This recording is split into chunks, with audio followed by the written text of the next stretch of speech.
Sharon, you had asked for the link, so I'm just pasting it in your chat box. Okay?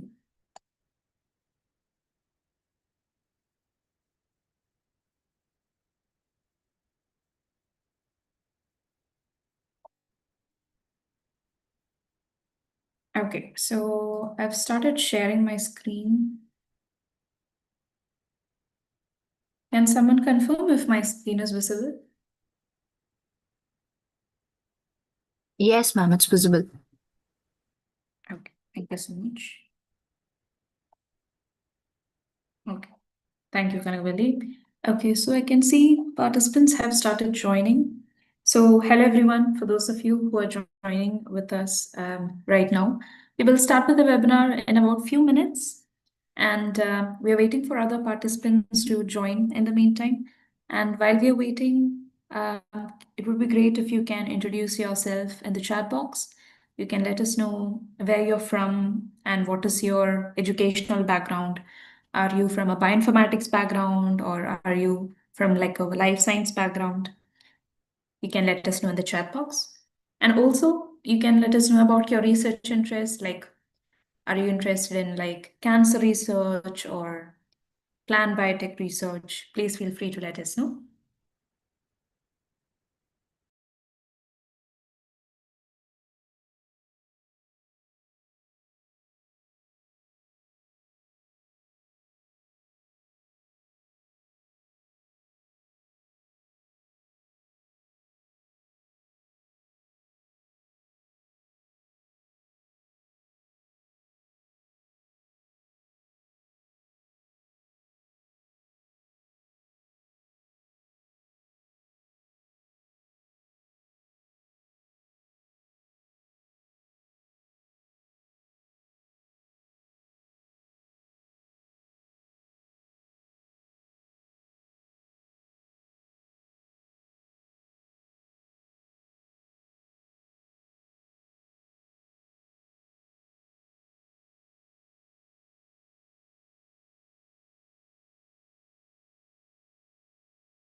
Okay, so we have one participant, May, who is from Lebanon and is currently pursuing BS in bioinformatics and is still exploring research interest. Thank you so much for introducing yourself, May. And we do hope the webinar might provide you some interesting ideas that you could maybe explore for your research in the future.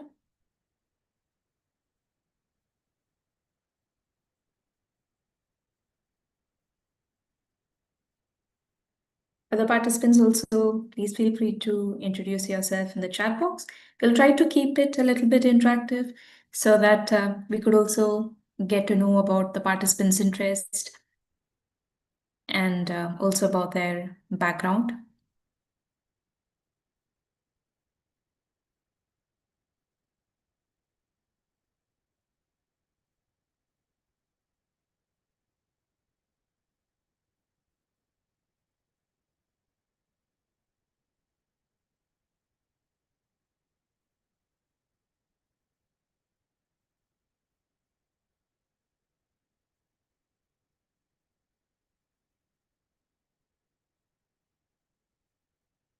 Okay, we have another participant, Pooja, who is from India and is pursuing PhD in bioinformatics in the field of cancer research.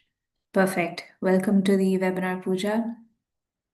So most of the participants, I guess, are from bioinformatics background. Oh, I missed one of the introduction. Harshit is also from bioinformatics background.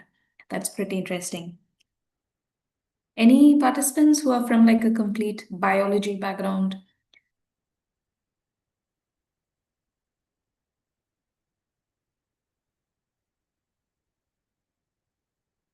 Okay, so what we will do is we will start with the webinar in that case. I'll start with the recording. And just as a note, so in this webinar, we have invited a group of students from St. Lucia's University who worked on a bioinformatics project as a part of the research program. And they will be presenting their project work that they have done and also sharing some insights. And they will also walk us through the journey about the training, what they have completed, and also what are the findings that they got from their research project.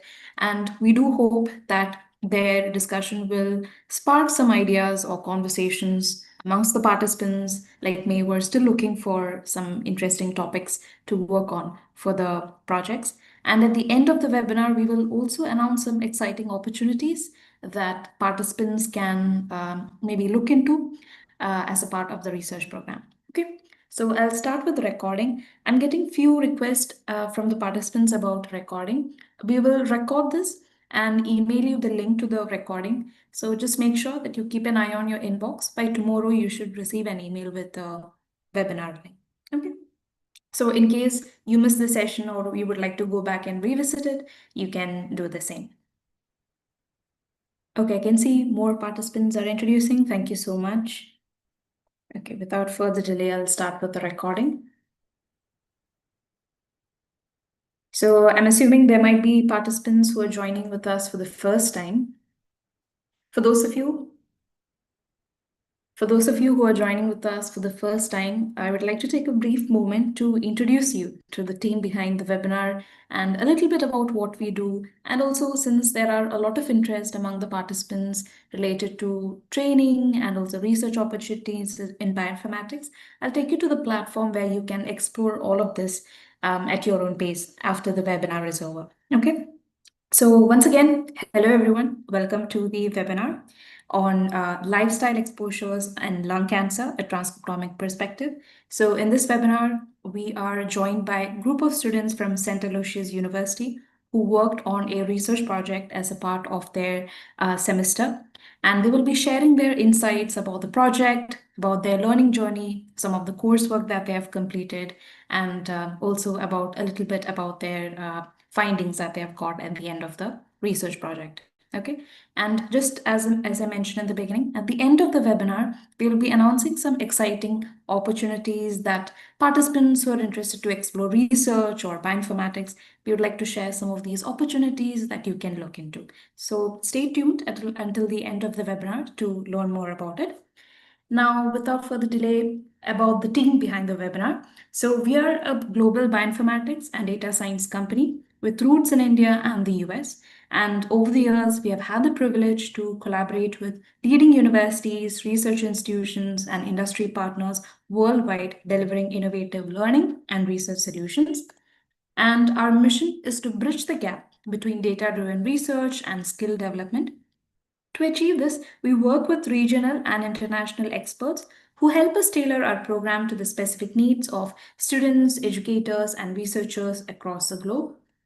And now, with the growing demand for skilled bioinformaticians and data scientists, we have developed a range of training and research offerings. So, this includes online courses, training programs, and workshops, as well as research services and a degree program. Now, here's a quick overview of the roadmap of how the student learning journey begins.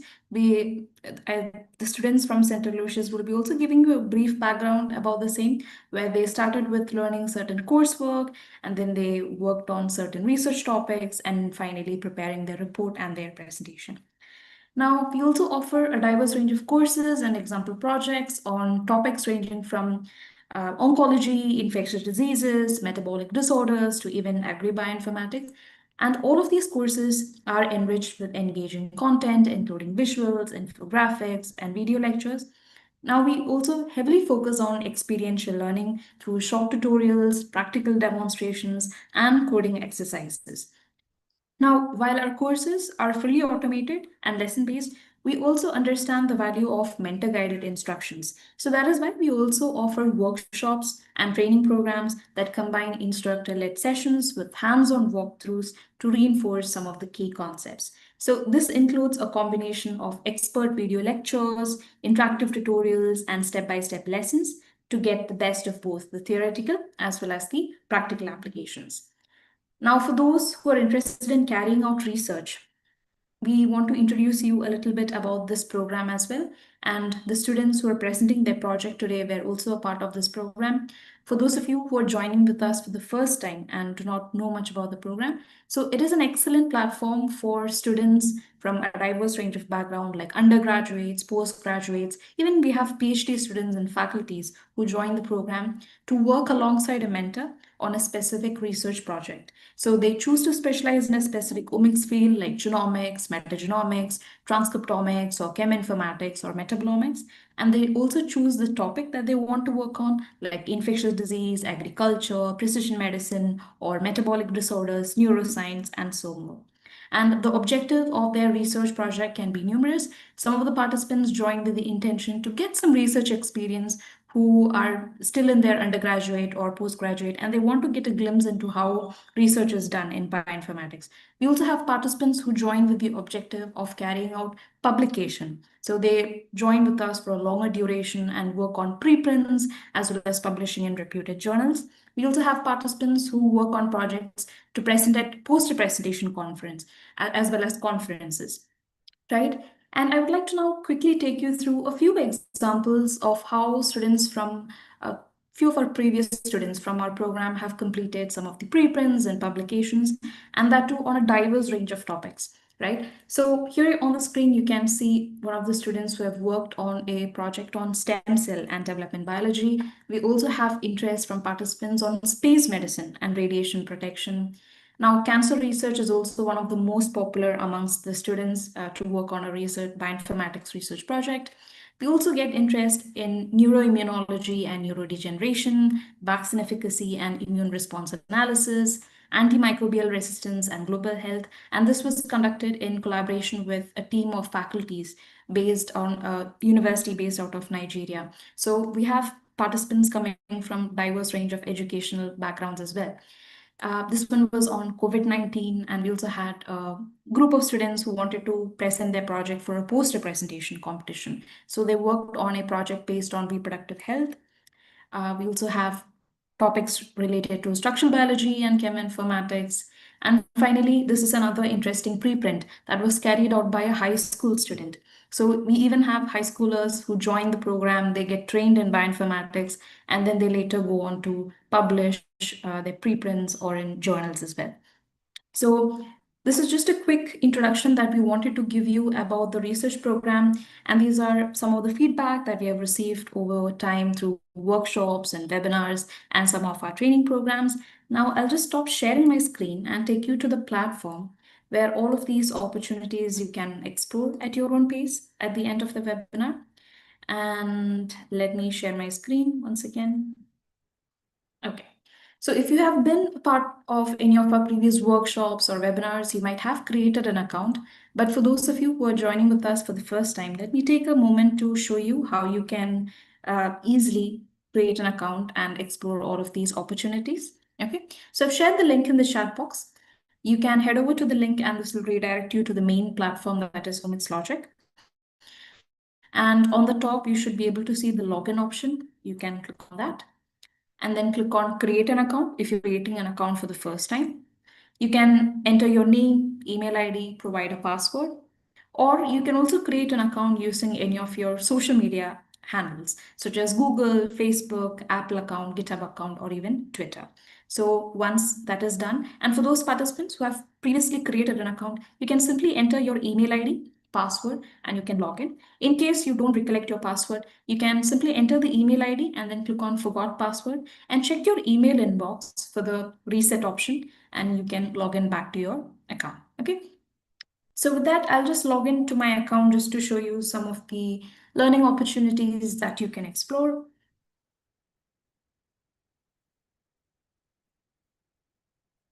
Okay, so once you log in, the very first interface that you see is the courses page, and you can explore the various categories based on which we have several coursework and example projects. So we have few on bioinformatics, genomics, transcriptomics, machine learning, Python, R, metagenomics, molecular modeling, single cell, epigenomics, Linux, and GitHub as well. So you can simply click on the specific area that you want to explore. For example, if I'm interested to explore genomics related coursework or transcriptomics, just click on the explore button, So just as an example, I'll show you for the transcriptomics. Transcriptomics is also one of the most popular topics amongst the students. So it will give you a list of all the coursework and example projects that cover this.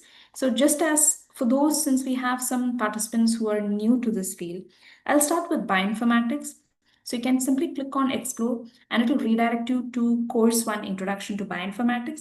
So if you're someone who is new to this field and you would like to explore what are the topics that are covered in such field, what are the applications in the field of healthcare, and also what are the various types of omics data that is being covered, you can feel free to go through this coursework. It is completely free, and at the end of the at the end of the coursework, you'll also get a certificate on your profile that you can add to your resume later on as well. And once you have explored this coursework, we also have other coursework that builds on several of the concepts that are covered in course one, like I mentioned, genomics, transcriptomics, and so on. So you can simply click on the specific coursework. So I'll just open up the transcriptomics course as an example to show you the format. So all of these coursework, they're very comprehensive and there are detailed lessons in all of this. And they also contain detailed instructions, step-by-step instructions with visuals, infographics. There are also short animations within each of the lessons that explains several concepts. And at the end of each of the lessons, there are also quizzes to test your knowledge and to help you reinforce the concepts that are being covered.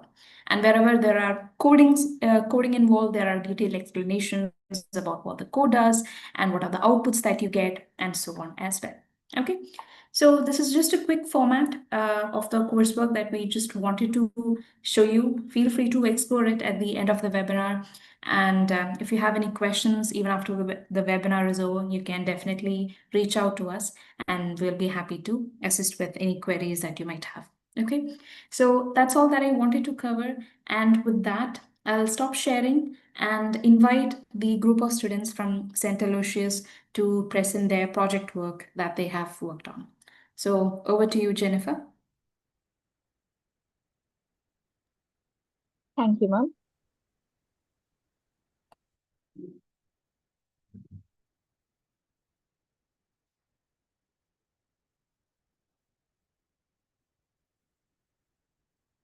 Good evening, everyone. So me and my teammates are here to let you know about our project titled Transcriptomic Alterations in Non-Small Cell Lung Cancer, which dealt with the impact of betel quid, alcohol, smoking, and tobacco exposure.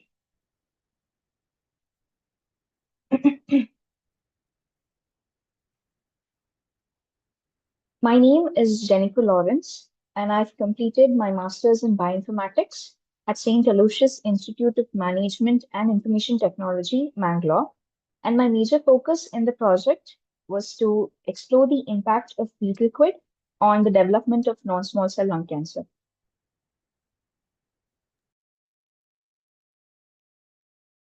Hello everyone, my name is Pratiksha. I have completed my MSc in Bioinformatics from St. Aloysius College, Bangalore. In this project, I have studied the effect of alcohol on the development of NSCLC condition.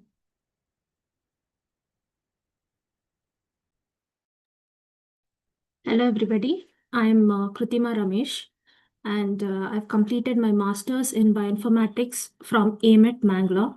So in this project, my main focus was on the impact of smoking related NSCLC samples.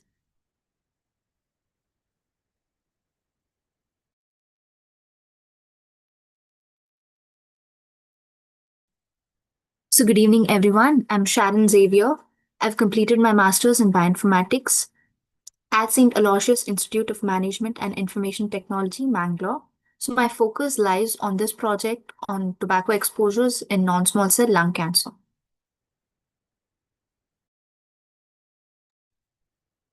Our internship project had a first step wherein we had to go through training.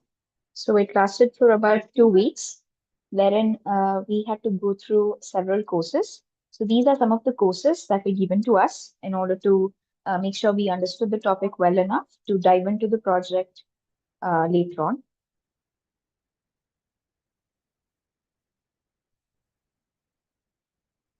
So before we dive deep into our project, let's understand the concept about non-small cell lung cancer.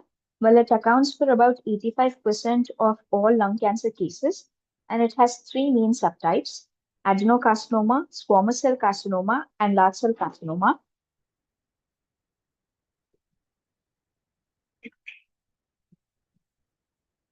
There are several causes for non-small cell lung cancer, wherein smoking is one of the major risk factor, and exposure to pollutants like asbestos, radon, and diesel exhaust is also a cause. Several genetic mutation or family history also lies as a cause. Alcohol, liquid, and tobacco chewing, they also emerge as one of the causes. Moving on to methodologies, our first step was data collection from GEO database, wherein our dataset ID was GSE 30118. It was a microarray data, and it had two normal cell samples, two B liquid samples, two alcohol samples, two smoking samples, and three tobacco samples. Our next step was dimensionality reduction, also called as principal component analysis, wherein we performed log2 transformation and normalization.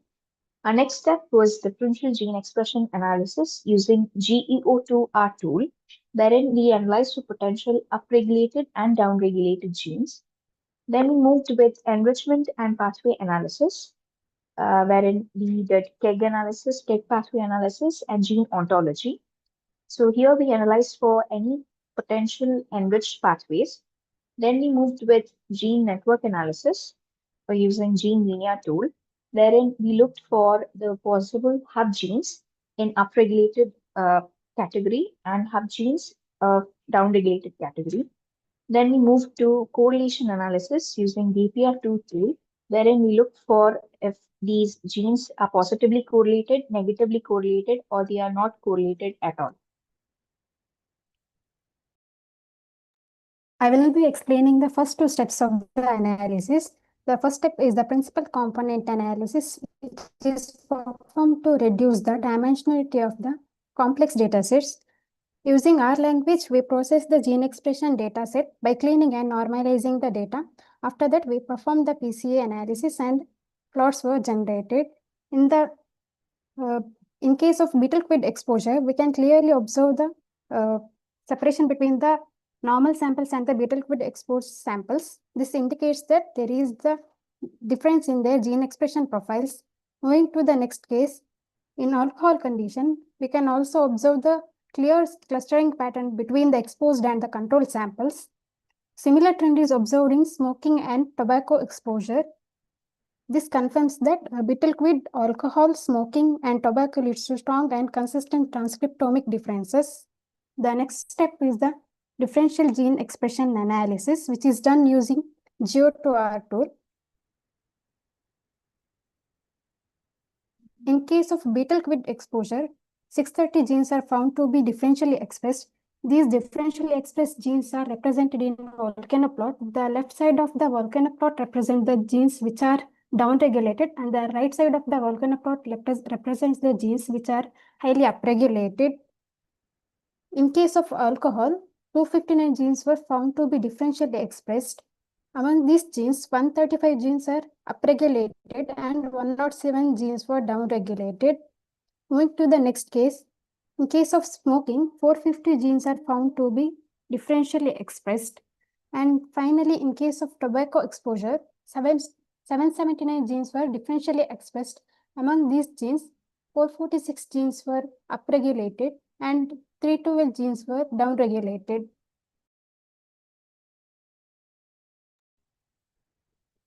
We then perform the pathway analysis for all four conditions using enrichR. So when it comes to betel quid versus normal, we can see that the genes involved in DNA double-strand break repair, especially through homology-directed repair and single-strand annealing, are highly enriched. So it suggests that the cell's activity have strong DNA repair response when exposed to stress or damage. Particularly pathways involving the BRCA2-RAD51 function and ATR-mediated replication stress signaling. In case of alcohol versus normal, we can see that the plot shows that the pathways related to glycan biosynthesis, hormone synthesis, extracellular matrix interactions, and key cancer-associated signaling pathways are significantly activated, indicating metabolic and signaling reprogramming, commonly seen in tumor progression and cancer cell communication. In case of smoking versus normal, the plot shows strong enrichment of DNA repair mechanisms alongside immune-related and cancer checkpoint pathways. So indicates that the dataset reflects both genomic damage repair activity and immune regulatory processes, which are commonly involved in cancer progression and tumor immune evasion. In case of the tobacco versus normal sample, we can see that immune-related and metabolic pathways, particularly the autoimmune thyroid disease, lipid metabolism, and GPI anchor biosynthesis, suggesting immune dysregulation along with metabolic alterations are seen, which are common features commonly associated with systematic inflammatory and endocrine-related biological responses. And then we conducted the gene ontology analysis from Enrichar. Let's see the biological processes. In case of betel quid, the plot shows enrichment of pathways related to the p53 mediated signaling, immune regulation, and tissue development. So it indicates activation of stress response mechanism along with developmental and immune modulation processes. So these are the features which are often seen in tumor biology and tissue remodeling. In case of alcohol versus normal samples, the pathways controlling cell division and chromosome segregation, indicating enhanced regulation of mitotic process, along with metabolic response like ethanol processing, reflects increased proliferative activity and metabolic adaptation, which is commonly associated with tumor cell growth. In case of smoking versus normal samples, there are pathways related to mitochondrial transport, protein stress response, DNA biosynthesis, and tissue development. So the cellular energy damage, stress adaptation, and developmental signaling are highly seen. So it is the features which are consistent with active cellular remodeling and proliferation.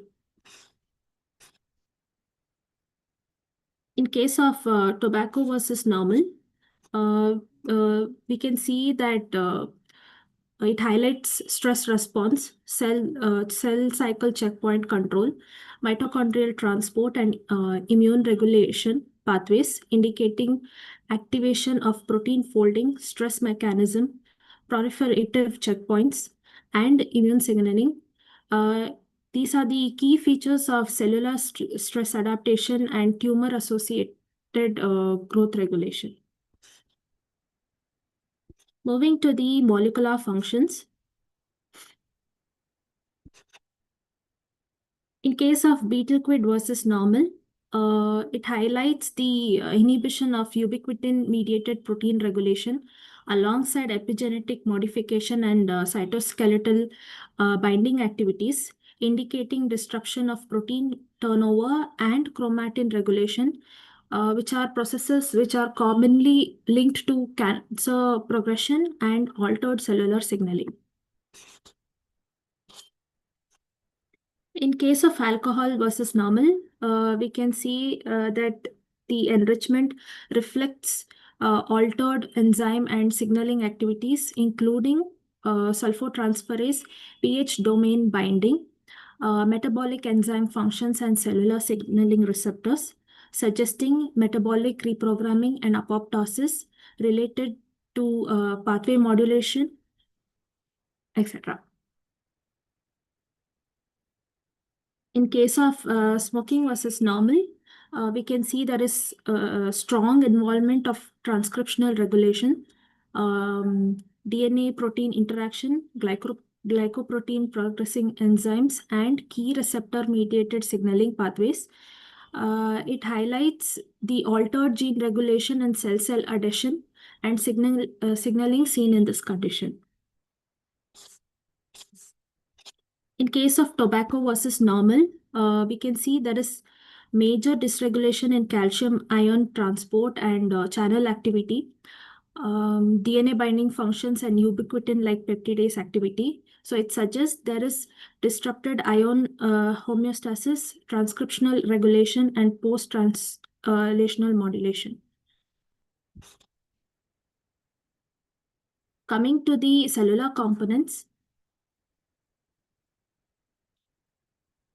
in case of betel quid versus normal, we can see there is significant involvement of chromatin remodeling complexes like the SWR1 and INO80, cell substrate junctions and follicle adhesions, and clathrin-coated vesicles suggesting altered chromatin regulation. Cell adhesion dynamics and vesicle-mediated transport can also be seen.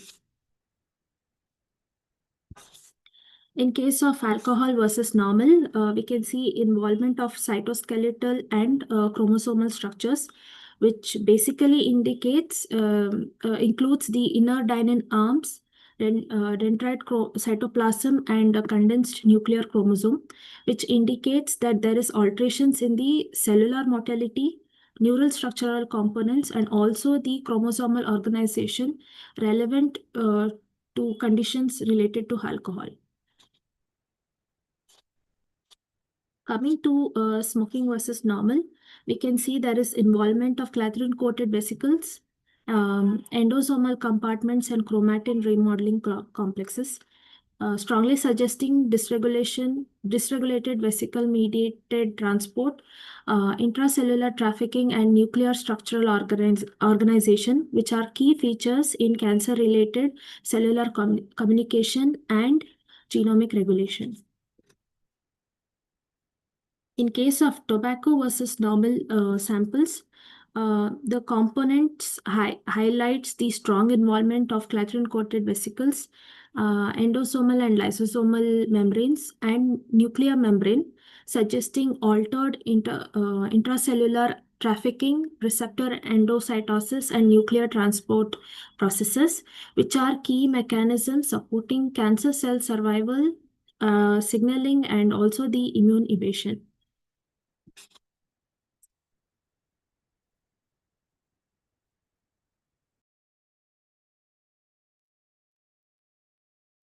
So good evening, everyone. I'll be continuing with gene network analysis. So this analysis was done using the tool Gene Mania. So now we have such as 4 conditions such as betel quid, alcohol, smoking, and tobacco. In each of the condition, we have 2 subconditions such as upregulated gene network and downregulated gene network. Upregulated is nothing but it shows the increase in the expression level of a gene, whereas downregulated is the exact opposite. It shows the decrease in the expression level of genes. Coming to the first condition, betel quid, in that upregulated. Here, betel quid, in this condition, we have PARP11, that stands for poly-ADP ribose polymerase family member 11. So this acts as a central hub gene. Hub gene is nothing but it's a key regulatory that shows high connectivity in a gene interaction. So to make it very simpler, we can call it as a central player. So this as a connection between the other genes. More importantly, it has a close interaction with other PARP family as well as other genes. So this network, it shows the potential contributions to genomic maintenance, cellular stress, adaptation, and cancer progression in betel quid associated pathogens. Coming to the same condition, but to the downregulated gene network, we have the central upgenes such as TSPY-L4, that stands for testis-specific Y-encoded-like protein. So this acts as a hub gene and it has a close connection or association with obviously TSPY family members as well as the other genes. So this suggests It's a molecular switch in chromatin dynamics and tumorigenic process, possibly influenced by betel-quid-induced epigenetic alterations. Coming to our next condition, that is alcohol. Here in upregulated, we have the hub gene as PAX2. PAX2 stands for paired box gene 2. So this acts as a hub gene and interacting with the WT1 gene, LMX1B and PAMK81P1. So as formulas, as it goes on. So now this network highlights potential pathways and targets involved in tumor progression and cellular adaptation. Moving on to alcohol, downregulated.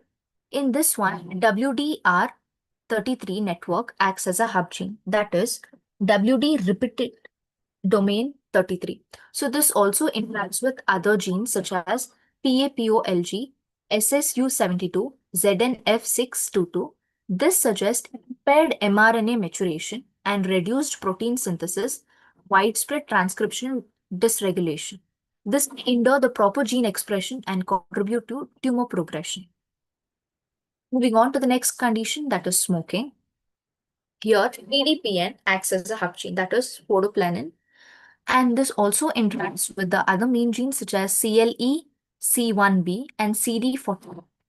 All the three, it connects with other genes as well, and it overexpressed in many cancers, so that you know it's a lung cancer, especially in lung cancer, oral squamous cell carcinoma. And this is linked to tumor invasion, EMT. EMT stands for epithelium to mesenchymal transition. So this enhances tumor cell motility. Moving on to the downregulator, here EML1 appears as a hub gene. EML1 stands for echinoderm microtubule associated protein 1. So this one also interacts with a tubulin family protein such as TUBB2A, TUBB2B, TUBB3, as well as with the EML1 family members. And it shows the downregulation, that is impaired cell cycle control or mitotic instability, possibly linked to tumor progression or de-differentiation. Moving on to the tobacco. Here, the central up gene is nothing but it's HMCN1, that is hemisynthin 1. This also has a close relationship with other genes such as CTLA4, PIGL, and YME1L1. So this acts as a hub gene and it interacts. It suggests that they play a very central role and it is tightly interconnected, supporting their functional cooperation in the clustering of GPI anchor biosynthesis genes. Moving on to tobacco condition, but in downregulated genes. Here, the central hub gene is RAI14, that is retinoic acid induced protein 14. So here, this gene connects with the thyroid hormones such as TSHR and the other genes. It also has a dense interconnection and it shows multicolored edges implying crosstalk between hormone signaling, vesicle trafficking, and immune regulation. So moving on to our next analysis, that is correlation analysis. So this analysis was done using GEPIA2 tool. So before we dive into this, correlation is nothing but, especially the positive, we have two types of correlation, such as positive and negative. In positive correlation, one variable increases, the other variable also increases, and they move in the same direction. Whereas in the negative, we have one moving in this, one increases while the other decreases, and they move in different direction. And there are some things such as correlation coefficient, that is R. If R is +1, it shows a perfect positive correlation. If R is 0, there is no correlation. If R is -1, there is a perfect negative correlation.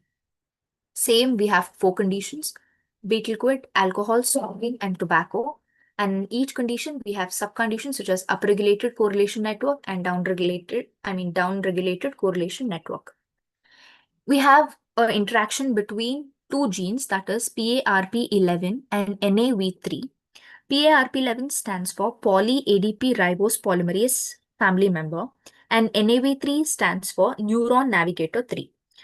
So these both have a positive correlation. As you can see, the R value is 0.26. It's closely to 1, so it has a positive correlation.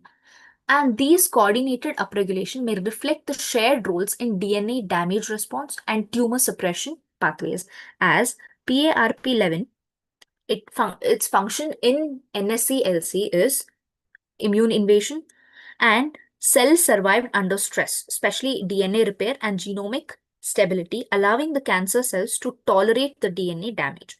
Whereas NAV3 gene is a family of cytoskeleton protein. So moving on to the downregulation, same in weak liquid condition, we have the correlation between the genes TSPY-L4 and PDPN. So TSPY-L4 stands for testis-specific Y-like protein, and PDPN is a polyfolin gene. So these both show a negative correlation. As you can see, the R value is minus 0.19. It shows in the minus sign, so there's obviously a negative correlation. And these two genes, they suggest they may act to suppress the pathway associated with PDPN and a gene linked to epithelial mesenchymal transition. As I told you, EMT, it enhances the tumor cell motility. Moving on to alcohol. Alcohol with the both subconditions such as downregulated and upregulated, we have no correlation because the correlation values, that is nothing but the correlation coefficient, that R, is very close to 0. So there is no correlation analysis between the genes. Moving on to smoking. In smoking, we have two genes, that is PDPN and TMBI-M4. That is photofolin, it's a transmembrane glycoprotein, and TMB-I1 stands for transmembrane BAX inhibitor motif containing 4. So this is a Golgi resident protein. It inhibits apoptosis and regulatory intracellular calcium Ca2 plus homeostasis, and it also controls cell proliferation and survived. So here we have a weak positive correlation. As you can see, the R value is 0.18, which is very far from 1. So we can see a weak positive correlation. Moving on to downregulated in the same smoking, we have EML1 and PACSI-N2. So there is a weak positive correlation. As you can see, the R value is 0.19. In this one, EML1, it stands for Echinoderma microtubules associated protein like 1, and this contributes to abnormal cell division and chromosomal instability, and it also enhances cell proliferation and tumor progression. Whereas the PACSIN2, it stands for protein kinase and season kinase substrate in neurons too. They can affect cell migration and invasion and influences endocytic trafficking of receptors. So although the correlation is weak, its significance suggests a possible functional link or co-regulation between these genes in tumor samples. Moving on to our last condition, that is tobacco versus normal in upregulated. We have a interaction between the HMC-N1 as well as YME1L1. So HMC-N1 stands for hemisynthin and YME1L1 stands for YME1 like 1 ATPase. So this HMC, that is hemisynthin, often it's mutated or downregulated, especially in tobacco exposure tumor. And loss of this hemisynthin, it disrupts the ECM integrity, promoting EMT, that is enhancing cell motility and cell invasion and metastasis. So now this value is, the correlation suggests a weak inverse relationship, as does minus 0.19. It has a weak negative inverse. Moving on to our downregulated, that is RA1 and PASIC. RAI14 stands for retinoic acid induced protein, and PACSI stands for protein kinase C and season kinase substrate in neurons. So both of them have a weak positive relationship as the R value stands for 0.24, and a few outliers with lower expression in one on both both genes are present but do not heavily influence the overall trend.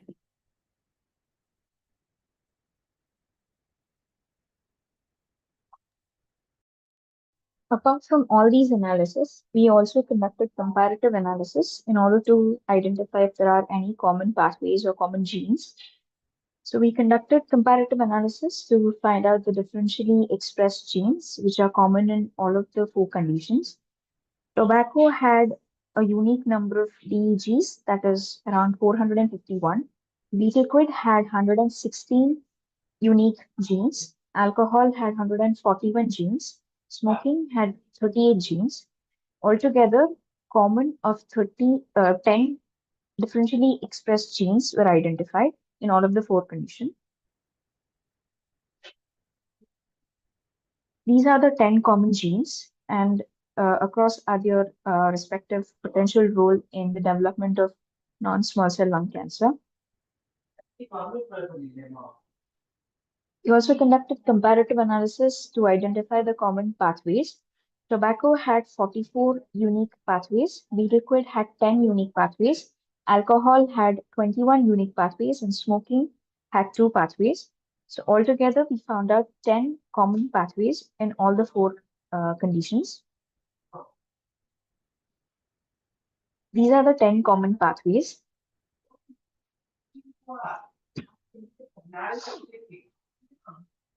So concluding our work, our major work was to explore the impact of beet liquid, alcohol, smoking, and tobacco in the development of non-small cell lung cancer, wherein we conducted PCA to identify if there are any complexities in the data set. And then we moved on with identifying the differentially expressed genes. Then we looked for any potential enriched pathways.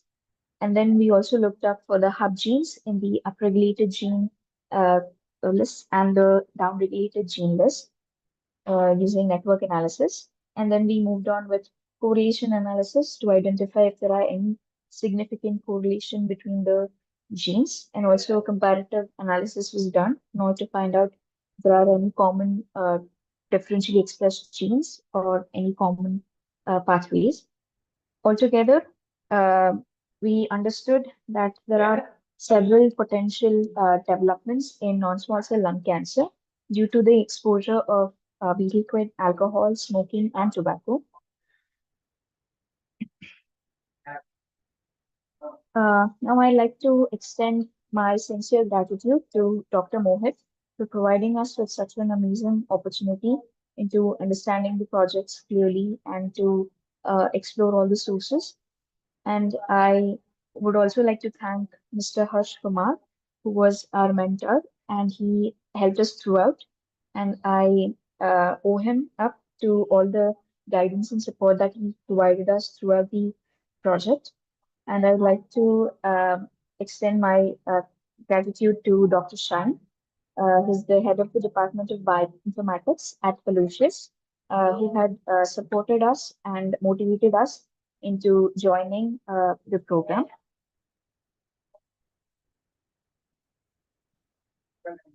So thank you, everybody. Okay, perfect. Thank you so much, Jennifer, Kritima, Sharon, and Pratiksha for the wonderful presentation. And if there are any questions that you would like to take up to the students, you can definitely post it in the chat box. We'll do our best to address it in the chat box. If not, we will email you with the appropriate solutions to your queries through the chat box. Okay, so I'll take over the screen from here. Sharon, if you could stop sharing. So I noticed a couple of the participants, a major portion of the participants had joined the webinar a bit late. So for those participants who have joined just now, so this project was carried out as a part of the research program that we conduct. And Sharon, Kritima, Pratiksha, and Jennifer were a group of students from St. Aloysius University who worked on a project related to cancer research for the bioinformatics dissertation that they had to complete. And for those of you who joined late, let me just give you a quick recap of the program that they were a part of. And in case you're also interested to explore such opportunities, if you're also interested to explore maybe similar opportunities and carry out bioinformatics research projects, you can explore the same. So the research program, it provides a platform for the participants to work on a bioinformatics project under the guidance of the mentor. And you can also choose to specialize in a specific omics field. So in this case, as you saw by the group presentation by Jennifer's team, they worked on a transcriptomics project. Similarly, there are other omics specialization you can choose depending on your interest and your background. So it could be genomics, metagenomics, transcriptomics, cheminformatics, or metabolomics. And you can also choose the topic of your project if you're interested to work on maybe infectious disease or agriculture related projects or precision medicine or metabolic disorders. We get a lot of interest on neuroscience and cancer research as well, like such as this one. So you could join such projects and propose your topic and work on such projects. It could be maybe as a part of your dissertation work, or there are some internship credit requirements at your university or college, or you might be a faculty or a PhD student who are looking to do publication work. So this program will be suitable. Also, maybe if you're someone who's interested to work on a research project to present at poster presentation competitions, maybe. So there are multiple objectives with which participants join the program and work on research project.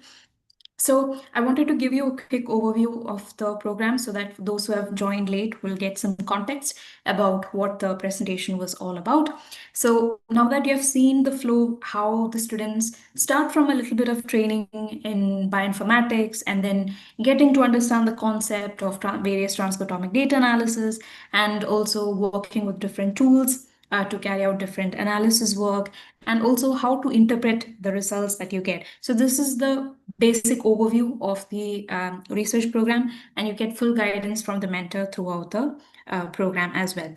So now you can also explore. So a lot of the participants might be also interested to explore or read more about Jennifer's team's project. So in that case, the project details are also available on our platform. I'll share the link in the chat box, and we also have a diverse range of participants who have worked on different project topics as well. So you could take a look at these projects as well. There are high schoolers who have completed research projects. There are faculties who have completed research projects. So there are diverse range. So in case it might spark some curiosity or inspiration within you to work on a bioinformatics project, you can explore the same. Now, I'll launch a quick poll. So we also get a lot of interest from participants that they want to work on a research project, but they're not sure maybe about the research topic that they want to work on, or maybe they are not sure about the duration that they want to work on, like 2 months or 3 months or 4 months. So there are diverse customizable options. So in that case, I'll be now launching a short poll on your screen. And let me launch it quickly. Okay, I've launched the poll. So here it is a basic like a questionnaire that you can fill out. And if you're interested to work on similar research projects like Jennifer's team, you can do the same. And on the screen, I'll just quickly read out some of the questions that are there. So please make sure to, the first question is to just ensure that you add your proper name and your email ID through which you wish our team to be contacted. You could also mention the duration of the project that you wish to work on, like is it 2 months or 3 months or 6 months? And the fourth question is going to be one of the most important. What is the research area that you want to work on? So at the beginning of the webinar, a participant was saying that they are still navigating and looking into some topics that they can work on, right? So there is a list of topics that we have proposed on the screen. So you can choose the one that resonates with you the most. And I'll just once again quickly read out some of the topics. So the first is on cancer research related, that is precision oncology. Again, a lot of the participants are mostly interested in cancer research. The second is metabolic disorders like diabetes, biotinase deficiency, and so on. Third is infectious disease. Once again, one of the most popular topics amongst the students. Then we have drug discovery and structural bioinformatics. And then we have machine learning based projects. We have also started seeing a lot of interest from participants related to working on machine learning related projects as well. So this is also one of the developing areas. You could also choose maybe neurodegenerative and cognitive disorders like Alzheimer's, Parkinson's, and finally CAR T cell therapy. Now, these are the options that we have listed on some of the ongoing projects that you're interested to explore. You can join in on, but we have also given an option called others. So you might have a topic that is not there on the screen, so you can choose to select other. In case you're choosing to select other option, we have a fifth question and it is completely optional. You could also mention what kind of topic that you wish to work on, right? So we get other questions like astrobiology and agribioinformatics, such unique topics. So you could mention that in the others chat box. And what we will do is once you have filled out the form, our team will connect with you on how we could work together on a bioinformatics research project. Okay, so I'll keep the poll active for maybe 5 more minutes. So just make sure that you quickly fill out the poll for those who are interested to work on a research project. Okay, and meanwhile, the participants are filling out the form. I would also like to take you to the application form, that is the scholarship application form. So we have recently been getting a lot of interest from the students, undergraduates and postgraduates, as their timeline for completing dissertation are approaching, dissertation work and semester projects and so on, right? So if you are someone who's interested to work on such projects or even publication for that matter, currently we have open applications for students to enter the cohort. And since you are a webinar attendee, you are eligible to apply for scholarship. So we'll share the link in the chat box for those who are interested to apply for the program and get some guidance on the enrollment process. So, okay, we have shared the link in the chat box. Thank you so much, Shubhangna. I'll share the link once again. Okay, so you may opt this, you can click on this link and it will redirect you to a Google form. And I'll just quickly once again read out some of the questions. Once again, very simple. It is completely optional. Only if you're interested to apply for scholarship, you can fill out the form. I'll quickly read out some of the details. That is, you can enter your email ID. Just make sure that there is no spelling error. Sometimes participants tend to add incorrect email ID, because of which we are not able to communicate with the person. So just make sure that you cross-check the email ID once, and also your contact name and phone number, country also you can mention, company, organization, or university. So it is especially helpful if you are a part of any of our partner universities or organizations. You might be considered for scholarship on a priority basis. So just make sure that you mention the university or organization that you're part of. Also mention the level of education. Are you an undergrad, master student, PhD, postdoc, faculty, scientist, or any other occupation? You can mention that. Also, if you have a prior background in research, yes or no. It's completely fine if you don't have a background in the research. We have a lot of students, a majority of the students who work on such research projects are completely from a non-bioinformatics background. So we help you through the process right from the training part. And also another important question. Would you like to work on the project as a part of a group, or would you like to do it independently? So if you have your peers that you want to work with, just like Jennifer and her team, maybe 4 students, 5 students, your friends that you want to work with, just select that option as well. And finally, if it is a group research project, how many number of students are you expecting? You could mention that as well. The duration of the project that you want to work on. So there might be some credit requirements in your university or college that it has to be 2-month internship or dissertation or 3 months, 4 months. You could mention that. And also, what is the motivation for undertaking the project? That is the objective, university, dissertation, or thesis, or publication, or just to get some research experience. You could specify that as well. And finally, the last 2 are about the scholarship related. Few lines about why we should consider you for the scholarship. And finally, the upload CV. So once again, it is completely optional. If you choose to upload your CV, our team will review your background and your application as well. Okay, so the last two sections are optional. You could still submit the form without filling out those section as well. Okay, so that is pretty much that I wanted to cover, and this form will be open till 5th of November. So just make sure that you take your time and fill out the form. And by 5th of November, we will close the applications since we get a lot of interest and the team has to review all of the applications. So just make sure that you apply before then. Okay. So, any questions related to the research program that you want to discuss? Few of the points, but meanwhile, participants are typing in the chat box. So, the program is completely online and you could complete it at your own pace in that sense. And also, the program is also open to international students. So, even if you are from different parts of the country, you could still enroll in the program. And yes, any other questions, if you'd like to take up, you can let us know.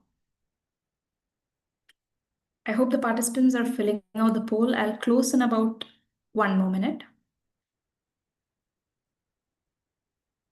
And for those participants who joined the webinar late, we have recorded this webinar and we will email out the link to you maybe by tomorrow. So you can keep an eye on your inbox in case you missed the initial part and would like to listen to the students project. Okay, we have a question from Zilkar. He is from Pakistan and would like to gain experience in bioinformatics online. Yes, so it is a beginner friendly and it can be completed online as well, so that participants, even from like a basic background, can still work on projects. Another question is from Sharif. You should make our group by yourself for the projects who are attending. I did not understand the question. Is it that you're asking, is it like group project? Do you have to find the participants? Is it like that? Then the next question is, Ajit Kumar, do you also provide live classes? Yes, so we do have workshops that we conduct live. We also have courses that we conduct live. We'll also share with you some of these upcoming events. That is purely training. There is no research involved. So we have separate programs for that, separate training, separate research. So if you are interested to explore training for that matter, we have some workshops and programs. We'll also attach the flyers to all of these upcoming events in the webinar email, so you can take a look into it. If you're talking about the research program, yes. So initially there will be a training phase where you're required to go through the resources, and it will be asynchronous. So all the study materials you can go through to, there will be a specific timeline that you need to follow. So it could range from maybe 45 days to 1 month, depending on the training that you're enrolled in. And once the training is over, then you start the live mentor sessions. On a live base, once a week, you will be interacting with the mentor over Zoom call or Google Meeting to work on your project. And it will be like a 30-minute session where the mentor will assign you some tasks and you're required to complete it by the next week and deliver the results. So another question is from Anbaris. I'm so sorry if I'm pronouncing it wrong. Is there any guidance for DNA methylation array data analysis? Can you drop an email uh, to us, or you could share your email ID so that our team can maybe look into that. Yes, we did work on a project related to epigenomics, so our team can look into the specific research proposal that you're talking about. Another question is from Sheikh. Sheikh is a first year biotech student. Can I work on projects? Yes. Even undergraduate students can work on projects. Even there are high school students, like I showed you in the initial slide. There are high school students who have participated in the research program and completed preprints that they want to showcase on their resume when they apply for undergraduate studies abroad. Dr. Arun, can my MSc students who are not part of this webinar, can they join for project? Yes, sir. So even the project that was completed by Jennifer and team, it was carried out under the mentorship of Dr. Shine, who was a faculty, and there were a cohort of students apart from Jennifer's team who worked on research projects similar to this, and the program is completely customizable depending on how the faculty prefers the training duration, topic, and things like that. So you can, if you can share your contact details in the chat box, our team will connect with you and understand your requirements and help you with the next process. Okay, another question. Will there be any training period in bioinformatics before doing the research, mainly for those who are new in this field? Yes, so there will be a training period and it will be dependent on the topic that you will be working on for your project. For example, if you have chosen a genomics project, then there will be an initial training period in genomics specifically, where you are introduced to different analysis that is done in the field of genomics. If you are interested in transcriptomics, then there will be a separate training in transcriptomics. So initial is the specific omics field training. And after the training period is over, then comes the research phase. So you could imagine the program into two parts: training phase and research phase.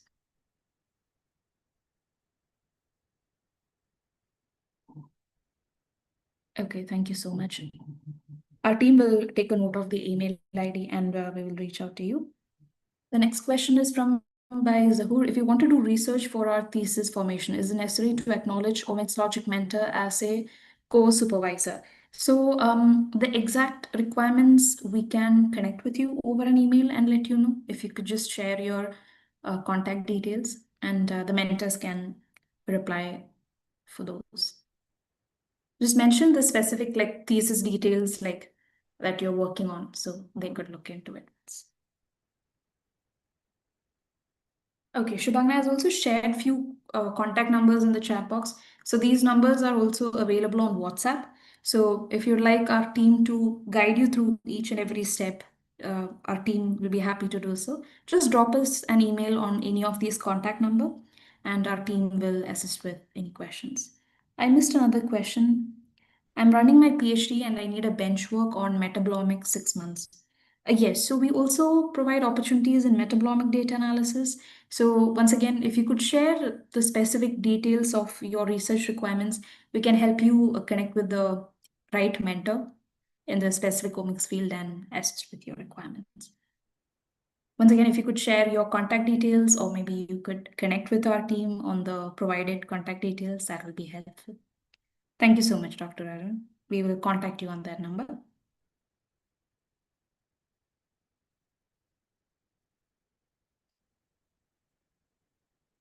Any other questions?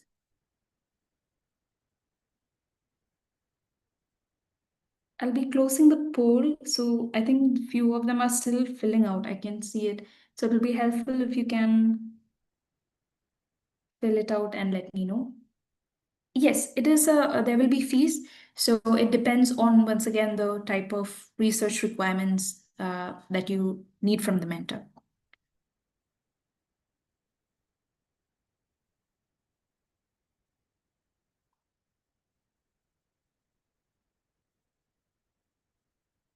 Okay, I guess that will be all for the questions.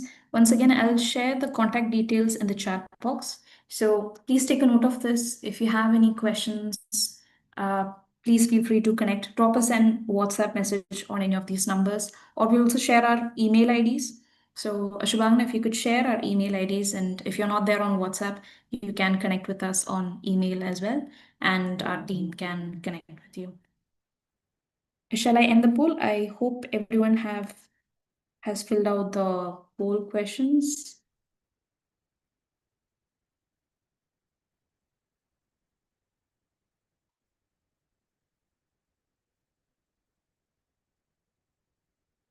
Okay, I'll be ending the poll now.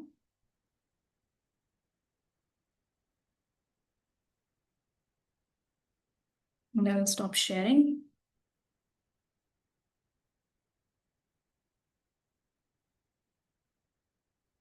Yes, you will get a certificate as well. So the certificate, whenever you're completing a coursework in the training phase, you will get individual certificates for the coursework as well as for the training part. And you will also get separate certificate for the research project that you complete. So it is a cumulative, as you progress through each of the phases, you will be able to get appropriate certificate so that it becomes easy for you to showcase your skills on your resume as well.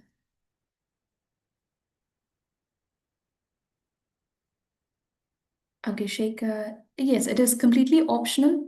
And if you don't have a CV, you can submit without it as well.